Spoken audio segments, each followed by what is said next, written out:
Merci d'être là. Je vais vous parler d'un truc. Moi, je trouve ça assez difficile. C'est très personnel pour moi. Donc, je vais rentrer un petit peu là-dedans, faire un peu un petit parcours rapide. Moi, j'ai grandi dans les années 80-90 avec des consoles de jeux vidéo. Et puis, évidemment, ça a été ma première expérience de la musique. Puis vraiment, ce qui a développé chez moi un goût pour la musique qui est resté latent pendant des années. Donc, j'ai été bercé par les mélodies de ces puces sonores. On voit ici, c'est la puce 2A03, 2A07 en Europe. C'est la puce sonore qu'il y a dans la Nintendo, donc qui génère des sons. Alors, on n'est pas dans des instruments et de la musique enregistrée, on est dans un oscillateur sonore qu'on fait vibrer à une certaine fréquence, ce qui émet des pulsations. Et ensuite, les consoles 16 bits, donc ça, c'est une console 8 bits. Ensuite, la génération des consoles 16 bits arrive avec la Sega Genesis, la Super Nintendo, objet de mon livre de 2017. Et il y a une fascination, un engouement et toute une culture autour de ce qu'on appelle les chiptunes, qui sont des chansons faites avec ces puces sonores-là, qu'on actualise. La culture chiptune est forte. Est-ce que c'est une scène? Est-ce que c'est un genre? Il y a des questions là-dessus qui sont discutées à l'interne. La pensée générale là-dessus, c'est de dire que c'est une scène musicale, en fait, la chiptune. Donc, souvent, c'est inspiré du genre de l'électronique, mais pas seulement que. Donc, puis là, je cite ici David Vien, il a fondé une entreprise à Montréal qui s'appelle Plug Art et Technologie.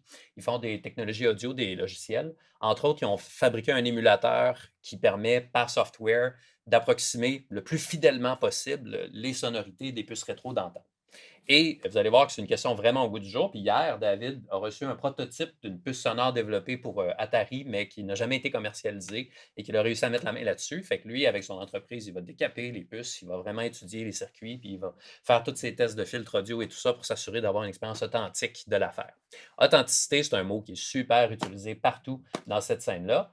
Mon parcours musical, donc, il a commencé tard. Moi, je n'ai pas eu de cours de musique au secondaire. Mon dernier cours de musique était en secondaire 1, du xylophone. La plupart des gens allaient en musique faire de la guitare. Moi, j'étais dans l'idée que je ne serais pas bon, puis que je n'étais pas manuel, donc ça ne marcherait pas. Alors, pendant des années, j'ai vécu avec la musique de jeux vidéo qui était ma référence musicale principale. Je me faisais des cassettes en enregistrant le son qui sortait de mes consoles de jeux. C'est ça que j'écoutais comme musique. Et à un moment donné, tu sais, mes amis au secondaire écoutaient du punk, puis moi, ça me disait rien, ça m'intéressait pas. Et à un moment donné, on a découvert en groupe d'amis le métal dans une certaine branche de la musique métal, le power metal mélodique d'inspiration européenne. Il y a l'école allemande, l'école italienne, tout ça. Je vous épargne un peu les détails des sous-genres du monde métal, là, c'est un foisonnement. Et là, j'ai retrouvé quelque chose, puis là, ça m'a plu, puis là, j'ai embarqué. Puis là, je me suis acheté une basse, je me suis acheté une guitare, j'ai commencé à jouer, j'ai participé à un groupe métal, là, Soul Cage. On a fait des spectacles un peu partout au Québec. J'étais bassiste dans cette formation-là. Vous pouvez chercher l'album, il est encore bon. Tu sais, fait que je suis à l'aise de mettre le lien, puis tout ça. Donc, j'ai commencé à être musicien de métal. Ma pratique de la musique est très personnelle. Donc, j'ai jamais étudié la musique. Je sais pas trop. J'ai une compréhension très intuitive de c'est quoi des gammes, c'est quoi des accords, mais pas tant. Donc, je vais vraiment au feeling. Et puis, je ne sais pas pourquoi, mais je refuse de m'inscrire à un cours puis d'apprendre comment ça marche. Pour moi, c'est un cheminement personnel, c'est une découverte, puis c'est le plaisir de tâtonner à ça puis d'essayer d'arriver à quelque chose. Et donc, je me situe un peu comme un outsider. J'ai pratiqué avec mon band pendant des années et à un moment donné, j'ai dit, bon, c'est le fun, mais essentiellement, pour moi, la musique, c'est pas juste ça. Jouer dans un groupe, c'est une expérience sociale, si on a du fun, on fait des shows, ah, c'est trippant, tout ça, mais c'est pas ce qui me permettait de vraiment explorer ce que je voulais faire avec la musique, composer. Puis dans composer, donc, j'ai commencé à pratiquer de la musique seule. En composant seul de la musique métal, c'est assez particulier. Tu sais. Il n'y a pas d'auteur, compositeur, interprète solo dans le monde du métal. Là. C'est souvent des bandes de 5 musiciens. Ils sont tous techniquement très compétents dans leur instrument. Fait que tu ne peux pas vraiment juste improviser comme ça. Mais je voulais faire la création seule chez moi, dans mes affaires, mes chansons. Liberté parfaite, complète. Donc, j'ai commencé à faire la fusion entre les émulateurs de puces sonores, des logiciels donc, qui reproduisaient les sons des consoles Nintendo. Et j'ai commencé à pratiquer de la musique qui hybridait un peu les deux. Fait que mon premier projet, c'était 8-bit metal, donc sur MySpace, que j'ai retrouvé avec Internet Archive. Ça donne un petit coup de vieux, mais bref, ça marchait quand même. J'ai publié des chansons là. Tranquillement, je me suis rapproché de la communauté chiptune, mais aussi d'une autre communauté quand même différente. Au fil des années, donc, ça a changé. Donc, je voulais vraiment mélanger les sonorités du métal puis les sonorités des puces rétro. Fait que ça donnait quelque chose comme ça. En 2009, en 2008, en fait, j'ai compilé les chansons que j'avais créées artisanalement au fil du temps. J'ai sorti ça sous un album. À l'époque, j'étais content, plus aujourd'hui. Fait que je vous fais jouer un extrait de ça. Mais évidemment, ça existe encore sur Internet.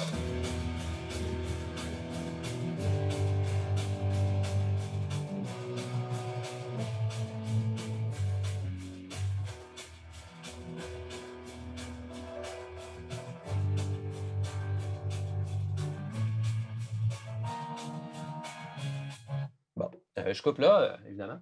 Puis là, les gens postaient des commentaires, tu sais, puis là, ils disaient: «Damn, your music is awesome». Bon, ça, c'est comme, l'autocongratulation, là, mais c'est pas pour ça que je le mets, c'est plutôt l'autre bout. Iron Maiden meets Ness. Yeah, c'est cool. Du métal en 8 bits, original, ça donne le goût de ressortir la ColecoVision, console rétro. Man, je me demande pourquoi personne, bon, etc., etc. Puis moi, ce que j'aimais bien, en fait, c'est le gars dans le coin en bas qui disait: I listened to it, it's straight out metal with 8-bit sounds. I didn't even think about the retro sounds because they're implemented so seamlessly in the song. The vocals weren't so good, though. Je suis d'accord. Je suis pas chanteur. I like more attitude and passion for them. But there's never too many bands like this. Or are there any like you? Puis là, j'ai fait, ben, à bien y penser, bon, peut-être pas, dans le fond. Fait que j'ai commencé à faire un survol. Ben, en fait, ça faisait un bout de temps déjà que j'avais toutes sortes d'autres bandes dans ces différentes sphères-là, mais je vais vous présenter pourquoi je pense que c'est pas tout à fait la même chose qu'on fait. Et c'est quand même relativement problématique. C'est une opportunité qui est le fun. En 2012, donc, j'ai commencé à faire de la recherche sur cette question-là avec un collègue de la faculté d'aménagement, Louis-Martin Guay, en design de jeu. On a commencé à faire des recherches sur les liens historiques, culturels, esthétiques entre musique métal, musique du jeu vidéo. Ça a culminé avec une rock conférence au 3e étage en haut ici, où est-ce que c'était une alternance entre conférence et concert. Donc, c'est filmé, c'est sur YouTube en différentes parties, puis il y a plein de problèmes de copyright avec YouTube, comme vous le savez sans doute, là. Donc, ce qui fait que quand tu as un extrait musical d'1 minute, je crois qu'il flush ton fichier. Bref, c'est compliqué. L'authenticité, c'est vraiment la question à l'ordre du jour dans la communauté des chiptunes. C'est quoi ça, les chiptunes? Ben, je vous donne quelques exemples en rafale. Ici, on est à Bogota, en Colombie. Et donc, on a un artiste qui fait un concert impromptu dehors. Il fait de la musique avec son Game Boy parce qu'il y a une cartouche qui a été fabriquée artisanalement, dans le fond, et qui injecte du code qui permet de manipuler la console pour faire de la musique. Donc, tu peux créer des boucles, tu peux programmer des sons, tu peux les altérer en temps réel, etc., etc. Ça, c'est comme le sommet de la pyramide de l'authenticité dans cette communauté-là. Utiliser du original hardware. Là, tu es dans la vraie affaire. Puis il y a des systèmes équivalents pour la NES, par exemple, la vieille console de Nintendo. Il y a une cartouche qu'on peut insérer, puis là, on peut programmer de la musique. Là, tu utilises des vrais hardware. Fait que là, tu es vraiment authentique. Après ça, la strate en dessous, peut-être, de la pyramide de l'authenticité, c'est FamiTracker. C'est quoi? C'est un logiciel qui est du type tracker. Ça, c'est un logiciel qui imite comment les gens composaient de la musique à l'époque avec toutes les contraintes technologiques originales. Fait que là, il nous explique qu'on a du code informatique qui génère des notes, un canal à la fois. Donc là, on a un canal sonore qui joue. Là, on a les notes qui défilent, dans le fond. Le temps avance dans une boucle sonore. Là, on a les notes qui arrivent, qui sont des événements qui sont déclenchés par le processeur. Il va ajouter les canaux au fur et à mesure. On va avoir la musique de Super Mario Bros. 3 telle qu'on l'entend.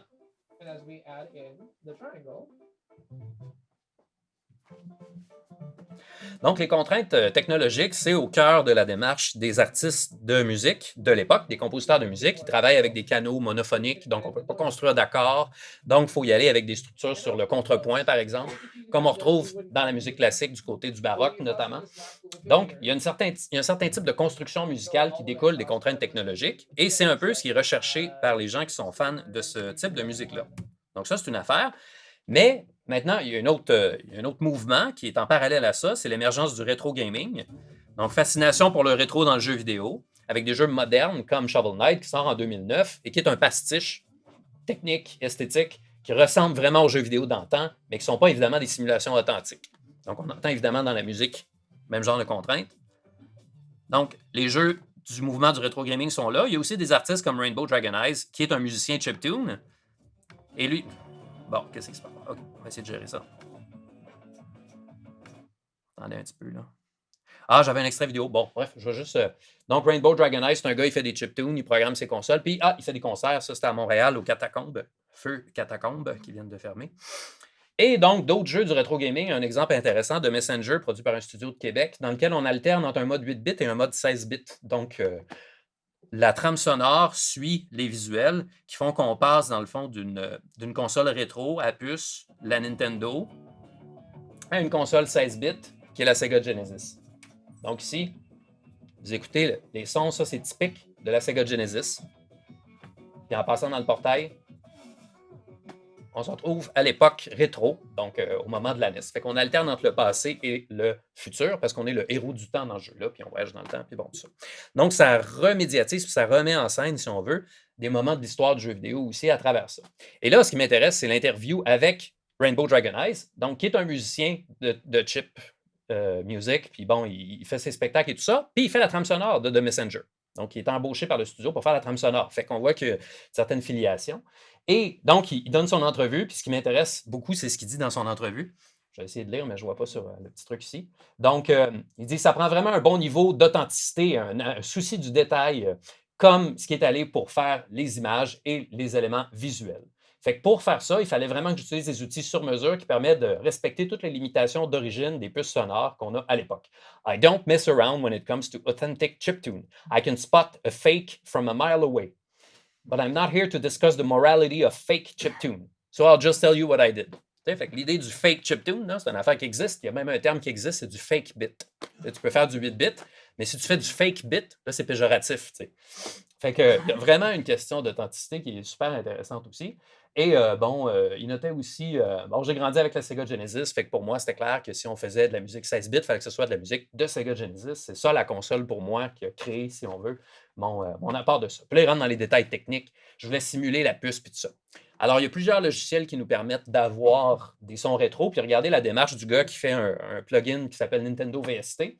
Il fait son plugin et là, il nous explique pourquoi c'est authentique son affaire. Puis il compare la réponse en fréquence avec d'autres logiciels semblables, puis avec l'original qui sort de la télé, et ainsi de suite. C'est vraiment une communauté de gens qui sont full techniquement compétents. Les gens qui postent des commentaires disent ah ouais, tu as réussi à faire exactement ce que personne d'autre n'a jamais réussi à faire. Le buffer blip algorithm de Family Tracker produit de l'aliasing, donc du crénelage dans le signal. Fait que ça, on voit que c'est quand même problématique. Toi, tu as réussi à faire ça, tu sais. Ah, ton LFO pour moduler le signal, il est limité à 64 phases, c'est quand même problématique. Il y a full d'affaires, là, c'est fou. Fait que là, moi, je fais ma création, je fais de la musique, j'utilise des sons de jeux vidéo rétro. Est-ce que je m'inscris là-dedans? Tous les sociologues de la musique vous l'ont dit. En tout cas, ils ont écrit ça. Donc, tous les sociologues de la musique documentent le fait qu'on s'inscrit toujours dans une certaine communauté, dans un certain genre, dans une certaine scène, à travers les outils qu'on utilise, puis à quel public on destine notre création. Ce qui fait qu'on est toujours en train de négocier son originalité avec la norme qui est mise en place par le groupe, l'ensemble de créateurs auxquels on s'identifie. Alors moi, j'ai vu comme ça un certain nombre de groupes différents. Il y a aussi un autre truc qui s'appelle les Video Game Music Bands. Je vous montre un extrait d'un concert de Power Glove. Donc, Power Glove était en spectacle, en tournée avec le groupe metal Dragon Force. Et donc, eux, ils font des reprises métal de musique de jeux vidéo.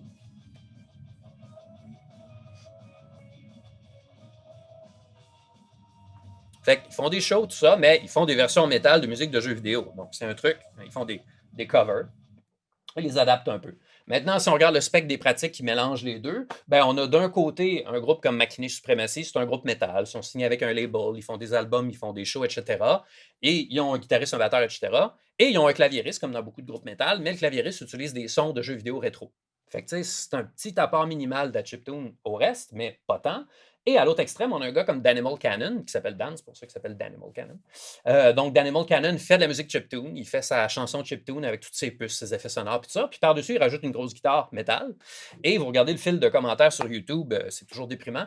Dans ce cas-ci, je trouve ça particulier. Les gens disent pourquoi il rajoute une guitare par-dessus. Tu sais, dans le fond, la musique est correcte de même et tout ça. Fait qu'on a vraiment une logique de juxtaposition. Tu sais, on a une composition chiptune vraiment dans le genre chiptune.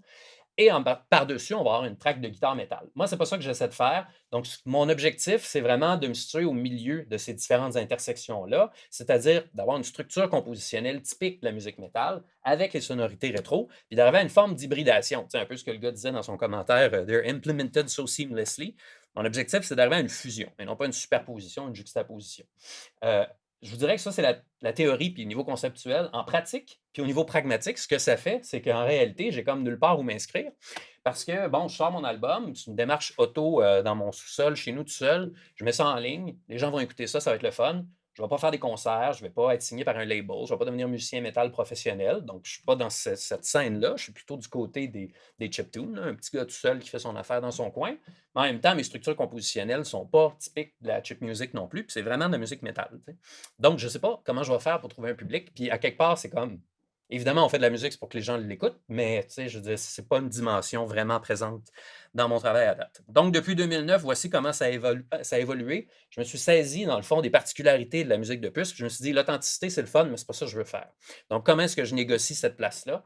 qu'est-ce que je vais aller chercher? Ben, ce que j'aime dans le métal, c'est la viande qu'on a dans les basses fréquences et j'aime en même temps les vibrations puis les textures vraiment des puces sonores. Donc, j'ai fait des choix d'arrangement qui ne sont pas techniquement possibles sur une console rétro. Puis c'est pas ça le but. Le but, c'est de dépasser ça. Puis là, j'essaie d'analyser qu'est-ce que je produis comme effet. Je vais vous faire jouer le premier extrait. Puis après ça, je vais commenter. C'est juste quelques secondes pour le premier. Le deuxième, ça va être plus substantiel.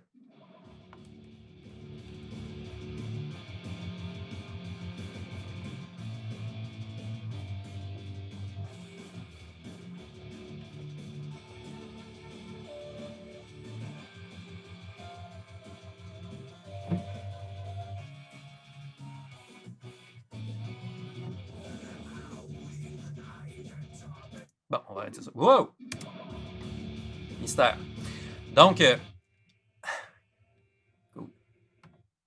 Donc, c'est quoi l'objectif finalement? Ben, qu'est-ce que je suis en train de faire là? Moi, ce que je pense que je suis en train de faire, c'est moi, comme adulte qui est fan de métal, qui aime des choses dans le métal, si je pouvais retourner dans le temps en arrière, comme le gars de The Messenger, et faire sortir des choses de ma console de jeux vidéo, j'aimerais ça que ça sonne comme ça. Fait que c'est pas vraiment le présent, mais c'est pas seulement le passé, mais c'est un peu des deux en même temps. Fait que je vais vous faire jouer l'intro dans le fond de mon album qui va sortir bientôt, donc j'ai bien hâte. Fait que c'est une intro qui, dans le fond, tu sais, là, c'était important pour moi la mise en exemple de ça. Tu sais, c'est quoi ma démarche puis comment je la communique. Tu sais, évidemment, je pourrais commencer mon album avec Bonjour, vous écoutez un album qui a été composé. Mais non, tu sais, je veux dire, on fait de la musique, là, pas de niaisage. Fait que j'ai essayé de mixer, dans le fond, un ensemble de morceaux. Puis là, je vais introduire morceau par morceau la complexification puis l'hybridation qui va se mettre en place. Puis en même temps, l'intro donne un survol de tous les thèmes qui reviennent dans l'album, donc dans chacune des chansons. Fait que c'est une espèce de montage assez typique dans la musique métal, là. Donc, je vous donne un peu ce que ça donne comme résultat.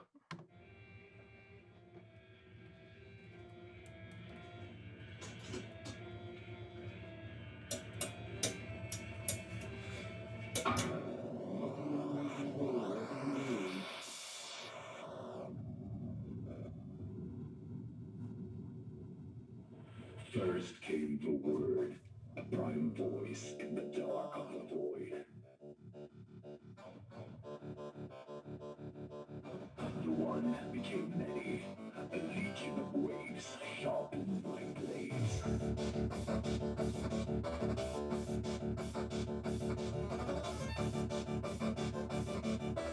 The sixth day of the sixth month.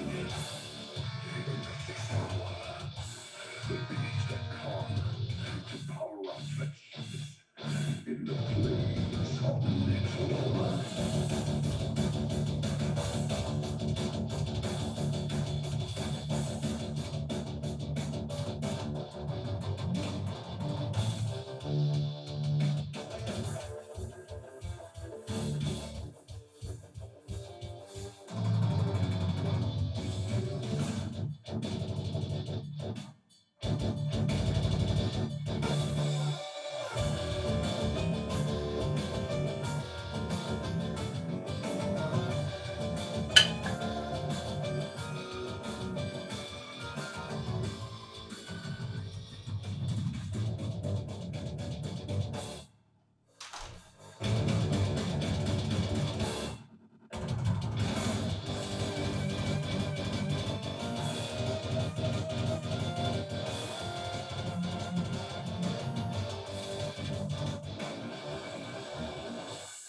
Voilà. Merci. L'album sort 2 février 2020.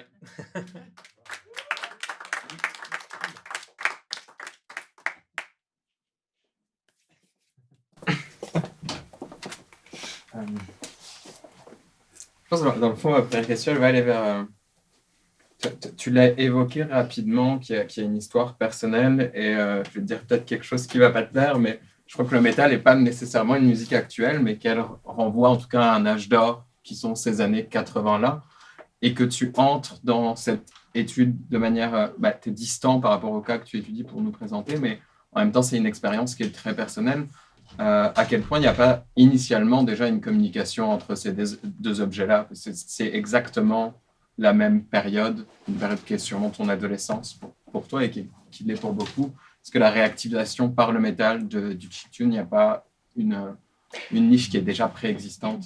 Ouais, en fait, la recherche qu'on avait menée avec, Louis Martin, à ce sujet-là, on a regardé historiquement, dans le fond, c'est quoi les connivences entre ces 2 formes-là. Puis effectivement, il y a quand même beaucoup de liens, tu sais, notamment si tu parles à des ou si tu lis plutôt des entrevues avec des concepteurs de jeux dans les années 90, on pense à John Romero, chez, id Software qui font Doom, où est-ce que la trame sonore est composée de musiques qui reprennent, la musique de Slayer, Metallica, Megadeth, c'est une commande explicite qu'on fait.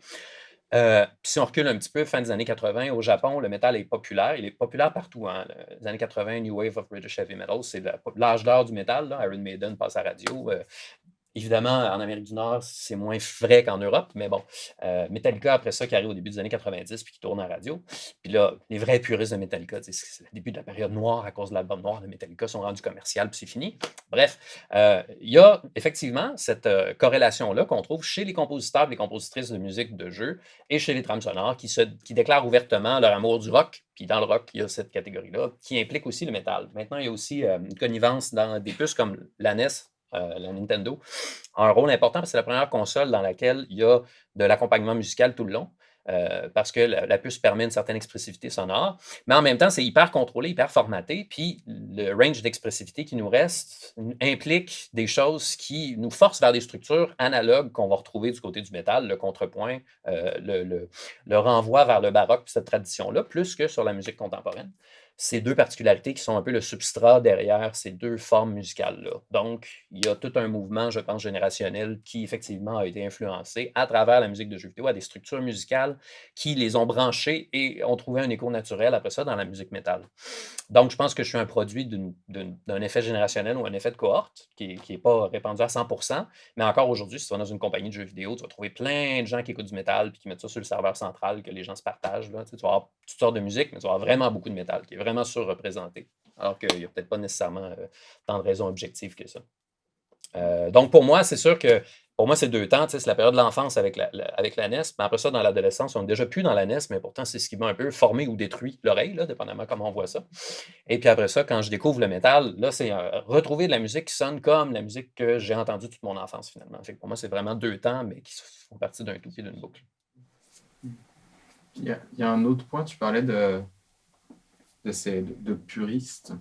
Il y a cette espèce d'idée de niche où va commencer à naître. Et je pense que le chiptune naît très tôt, en fait. Tu parlais de culture rave auparavant.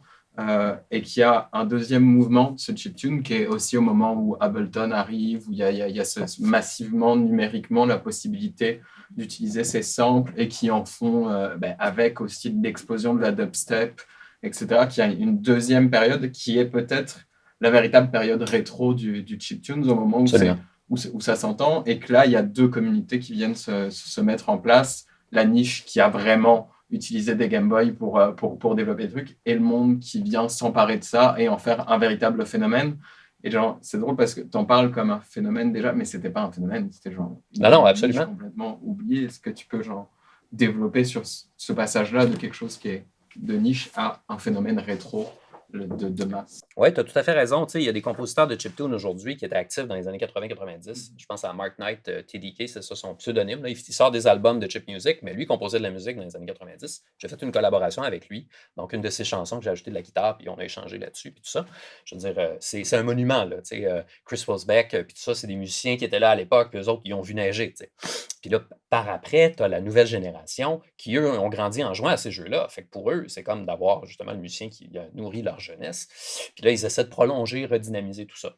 Ceci dit, il y a vraiment des tendances différentes dans le milieu de la chiptune. Tu as vraiment des gens qui font de la création en s'inspirant de ces gens-là, puis des trames sonores de jeux vidéo. Puis tu as tout un mouvement de gens qui veulent briser avec l'association du jeu vidéo. En disant, non, nous, on aime les puces sonores, on aime le son, on aime la musique, mais on n'est pas des fans de jeux vidéo. Oui, les jeux vidéo, ça nous a permis de connaître ces puces-là, puis cette musique-là, mais il faut arrêter de voir ça comme une extension de la musique de jeux vidéo. T'sais. Eux, ils ne sont pas du tout du côté des covers musicaux que les groupes metal vont faire en version Mario, version heavy metal, mettons. Là, ils ne sont pas du tout de cet angle-là. Fait que c'est une communauté relativement fragmentaire. Puis en même temps, c'est une communauté niche, mais c'est une niche super techno-geek. Fait que sur Internet, ils sont super visibles, ils sont super concentrés. T'sais. Il y a un groupe Facebook de chiptunes, qui est le groupe central, un groupe Facebook. T'sais. C'est un groupe Facebook de 6000 personnes.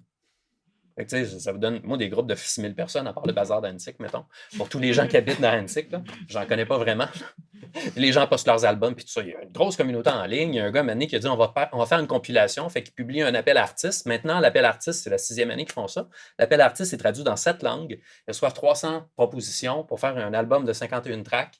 Puis après ça, ils impriment des clés USB, ils distribuent ça. Ils font le MagFest, qui est un show musical sur la musique de jeux vidéo. Est-ce que, tu sais, il y a plein de gens qui viennent avec leur Game Boy, des nerds qui vont faire de la musique avec leur Game Boy, tu sais, puis je veux dire, il y a toute une scène, là, c'est fou. Ici, à Montréal, on a un collectif qui s'appelle Toy Company. Ils sortent des albums, ils font des shows.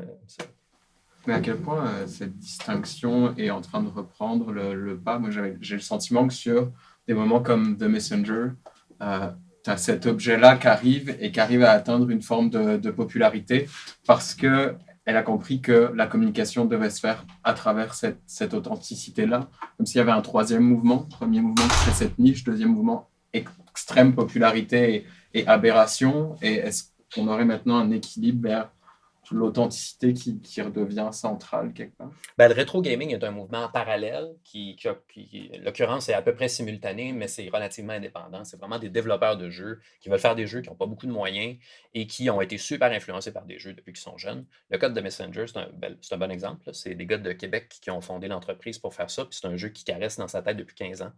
Puis, à un moment donné, il s'est dit, bon, ben, go, on investit, puis on y va, puis on fait ça, tu sais, puis ça va être ça notre jeu, tu sais.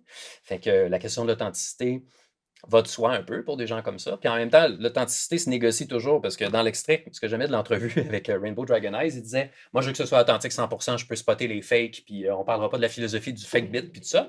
En même temps, il dit fait que là, je fais tout ça. Après ça, j'aligne mes 2 trames sonores dans Logic. Après ça, je filtre un peu des fréquences qui sont. Fait que là, tu dis ouais, il filtre des fréquences. Fait que l'authenticité, c'est pas tant. En fait, non. Parce que paradoxalement, à l'époque, quand on jouait à ces jeux-là, on jouait pas sur des systèmes de son top frequency response, on jouait sur des télés qui filtraient déjà les fréquences. Fait que c'est un peu particulier. Il y a un jeu rétro, un jeu de NES de Nintendo. Vous voyez la vieille Nintendo, là? Il y a une équipe qui vient de sortir un jeu en Allemagne cette année. On vient de recevoir notre copie au labo. Fait que c'est vraiment sur une cartouche originale, tu rentres ça dans ta Nintendo de 86, puis ça marche. Fait que c'est un peu fou. Puis leur jeu, tu sais, les bonhommes sont tout petits, puis ils sautent un peu partout. Fait que là, tu regardes ça, puis tu te dis, OK, mais tu sais, aujourd'hui, on joue sur des télé HD. Fait que si je joue sur un tube cathodique, c'est pas la même expérience, tu sais. Fait que il y a full de considérations qui rendent de question du jeu rétro épineuse. N'est-ce pas, Carl? Si Samy, t'as une question, je vais Non, rebondir sur la question de l'authenticité. Merci pour ta présentation, Dominique. Mais ce qui m'a marqué, en fait, dans l'extrait que tu nous as présenté, je comprends très bien ton but de ne pas juste juxtaposer puis de faire une espèce d'imbrication, puis ça a l'air d'être bien foutu. Mais la batterie est fichtrement authentique, là. Qu'est-ce que tu as pris pour faire la batterie? Mes bras. Donc, tu as fait la batterie toi-même? Ouais. Guillaume m'a fait une Mais- blague. En fait, ça, c'est un. Non, mais le premier extrait que tu as montré, c'est une batterie synthétique. Mais Ouais. le deuxième, c'est synthétique aussi ou c'est Non. toi qui as fait la batterie? Ben, c'est-à-dire, c'est un mélange entre les deux, si on veut, là. C'est-à-dire, tu as un plugin commercial qui est un ensemble de sons qui ont été enregistrés professionnellement, disposés avec Ouais. un simulateur d'acoustique et tout ça. Puis moi, j'ai une batterie, ben, c'est pas une batterie, en fait, là, c'est un practice pad, là, je sais pas trop comment dire, là, Ouais. MIDI. Fait que j'envoie des signaux MIDI. Puis là, ben, comme tous les signaux MIDI, tu peux les programmer à la main quand c'est difficile, ou tu peux les faire en personne parce que ça va vraiment plus vite. Fait que c'est un mélange des deux. Puis ça, il y a la question de l'authenticité du côté du métal aussi. C'est une musique très axée sur la performance et la prouesse technique. Fait que tu sais, un musicien qui ralentit le tempo pour enregistrer sa guitare comme faux, là, c'est comme c'est scandaleux. Et pourtant, t'as pas le choix de faire ça si tu veux avoir un vrai son qui marche. Tu sais. L'effet mitraillette que tu as à la fin avec le riff fait ta-ta, ta-ta. Je peux jouer vite, là, mais tu sais, tu vas avoir tous les accrochages dans le son, puis tout ça qui donnera pas l'expérience vraiment mitraillée. Tu sais. Fait qu'il faut que tu étires ton timeline, puis après ça, tu enregistres, puis après ça, tu recomprimes, puis là, floc, t'as l'affaire, puis l'effet. Fait que la question de l'authenticité, c'est toujours compliqué avec la question du studio, puis de l'enregistrement, puis de la manipulation. Oui. Merci beaucoup. Je suis vraiment enchanté par ça. Puis surtout, je ne m'y connais pas en métal. Je trouve ça fabuleux. Mais je me demandais, parce que je me suis dit, bon, mettons, si j'achetais un clavecin puis je me mettais à composer de la musique baroque, ça n'en ferait pas nécessairement plus de la musique baroque authentique, n'est-ce pas? Fait que je me demandais si, justement, tu sais, l'emploi de vrais chips en fait pas nécessairement de la musique plus ou moins authentique, puis cette authenticité, ultimement, n'est pas performative et performée par les personnes qui l'écrivent, les personnes qui la composent, qui la jouent. Fait que je me demandais comment cette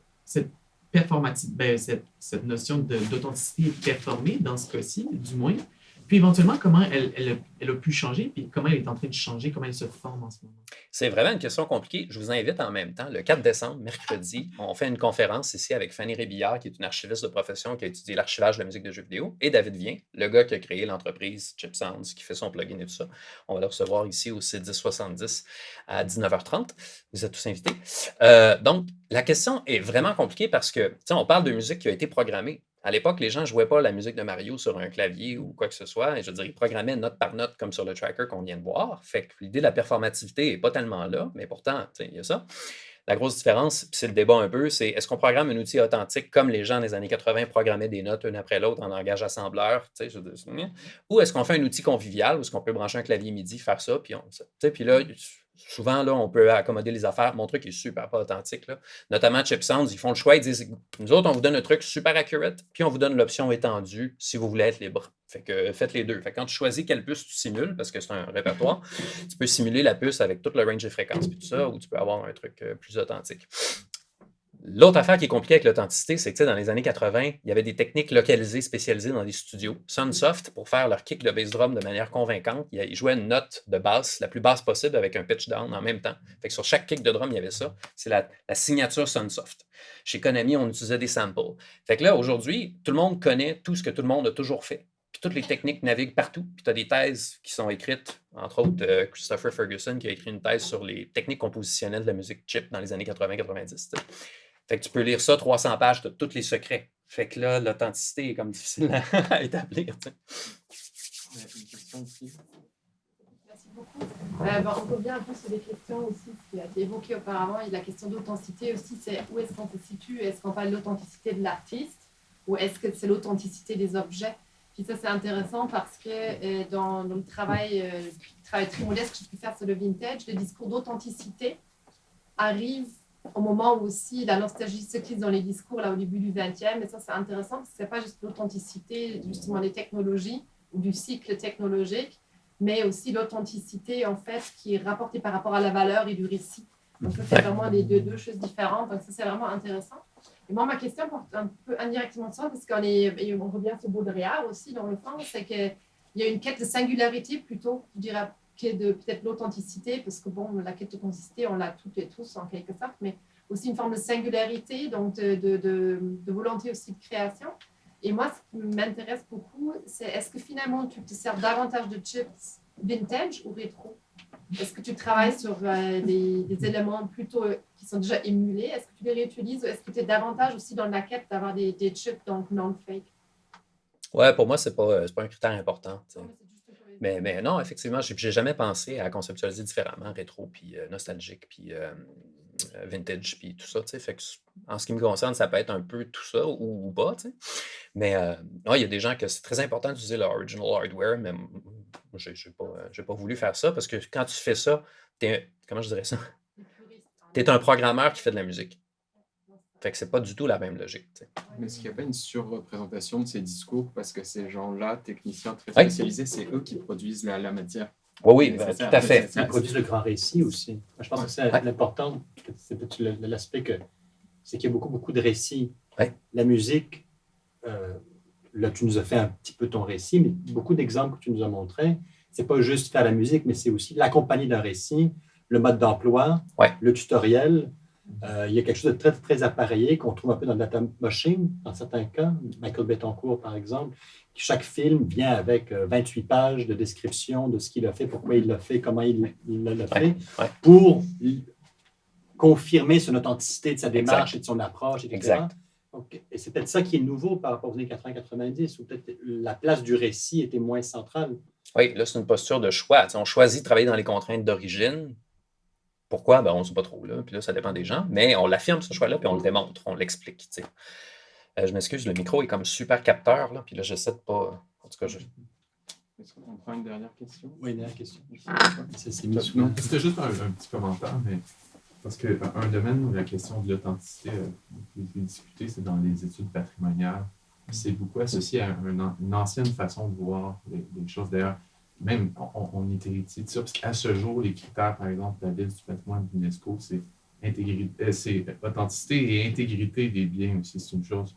C'était juste pour dire que plus récemment, on parle de plus en plus du patrimoine en en termes de phénomène de représentation. C'est-à-dire, l'intérêt, c'est pas tellement peut-être le discours expert sur qu'est-ce qui est vrai, authentique, mais c'est plutôt est-ce que les gens s'y intéressent aujourd'hui? Puis si ça fait du sens dans leur vie, ben, c'est peut-être ça la valeur qu'on peut donner à un objet plus que sa vérité vraie profonde, parce que c'est un peu un piège, c'est une espèce de trou sans fin de chercher cette authenticité-là. Une des choses que nos invités vont aborder le 4 décembre, c'est qu'est-ce qu'on fait avec toute la culture du remix, du pastiche, la performance en concert de musique de jeux vidéo, les remastering de trames sonores qui sortent, etc. Est-ce que c'est une façon de prolonger la musique du jeu vidéo? Est-ce que c'est une manière de l'archiver, d'y donner accès, de la rendre vivante? Est-ce que c'est une manière, au contraire, de la sacraliser puis d'avoir un corpus puis un ensemble de références? Parce que, tu sais, il y a bien de la boîte puis de la scrap aussi, là. Les gens disent « Ah, je tripe sa musique de Chip », ils parlent de quelques artistes à l'époque qui ont fait des musiques vraiment iconiques. Puis tout le reste, on fait comme si ça n'existait pas, tu sais, parce qu'on est crème. Ce qui est intéressant, c'est, je ne sais pas à quelle mesure ça fait écho aux préoccupations, disons, dans le domaine patrimonial, et que clairement, il y a quelque chose qui est important. Et c'est important dans cette communauté-là pour certains de distinguer le vrai du fake. Enfin, il y a quelque chose de...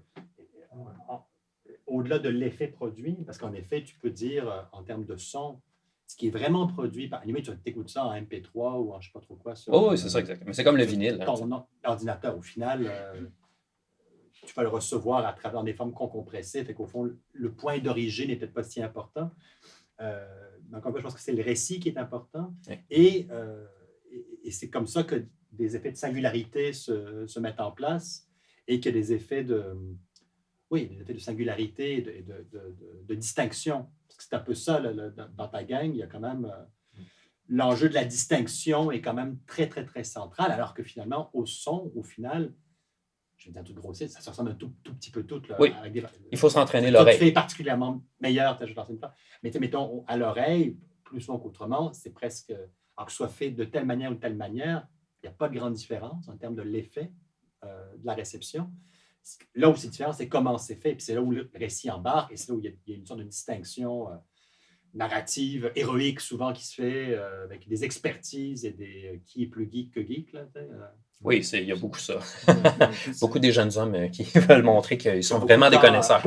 C'est comme tu parlais du crénelage qui était commenté. Mais pour vraiment le sentir, cette différence de crénelage, il faut faire, pour l'écouter maintenant, il faut faire un export numérique non compressé avec beaucoup de pistes pour genre ne pas avoir de compression numérique qui vient écraser celle qu'on veut voir. Il faut que tu aies une bonne référence de base qui va te servir de maître étalon pour dire qu'ici, tu as du crénelage, parce qu'il y a du crénelage partout. Là. Il y en a juste un qui est plus authentique que l'autre. Fait que là,